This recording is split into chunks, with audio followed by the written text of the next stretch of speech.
നടിയാക്രമണ കേസിൽ കുറ്റവിമുക്തനായതോടെ പുറത്താക്കപ്പെട്ട സിനിമാ സംഘടനകൾ ദിലീപിനെ തിരിച്ചെടുക്കാൻ നടപടി തുടങ്ങി.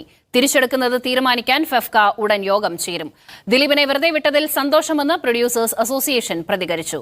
കോടതിയെ ബഹുമാനിക്കുന്നുവെന്നാണ് അമ്മ സംഘടനയുടെ ആദ്യ പ്രതികരണം. ദിലീപ് അറസ്റ്റിലായപ്പോൾ 2 മണിക്കൂർ കൊണ്ട് ദിലീപിനെ പുറത്താക്കിയ സംഘടനയാണ് ഫെഫ്ക. അതിനാൽ ദിലീപ് കുറ്റവിമുക്തനാകുമ്പോഴും നടപടി വേഗത്തിലാക്കാനാണ് തീരുമാനം. കൂടിയാലോചനകൾ ഉടൻ തുടങ്ങും. ഇന്ന് വിധിയിലൂടെ അദ്ദേഹം കുറ്റവിമുക്തനായി മാറിയിരിക്കുകയാണ്. അദ്ദേഹത്തിൻ്റെ അംഗത്വത്തെ സംബന്ധിച്ചിട്ടുള്ള തുടർ നടപടികൾ എന്തായിരിക്കണമെന്ന് നമ്മൾ ഡയറക്ടേഴ്സ് യൂണിയനോട് ആലോചിക്കാൻ ആവശ്യപ്പെടുന്നുണ്ട്. പ്രൊഡ്യൂസേഴ്സ് അസോസിയേഷനും സന്തോഷത്തിലാണ്. ഇതെല്ലാവരും ഞങ്ങൾ ഒരുമിച്ച് പ്രവർത്തിക്കുന്നവരാണ്. അല്ല, അദ്ദേഹം കുറ്റം ചെയ്തെന്ന് ഞങ്ങൾ വിശ്വസിക്കുന്നില്ല. അപ്പോൾ അദ്ദേഹം അത് കോടതിക്കും തെളിഞ്ഞു എന്നുള്ളതും സന്തോഷകരമാണ്.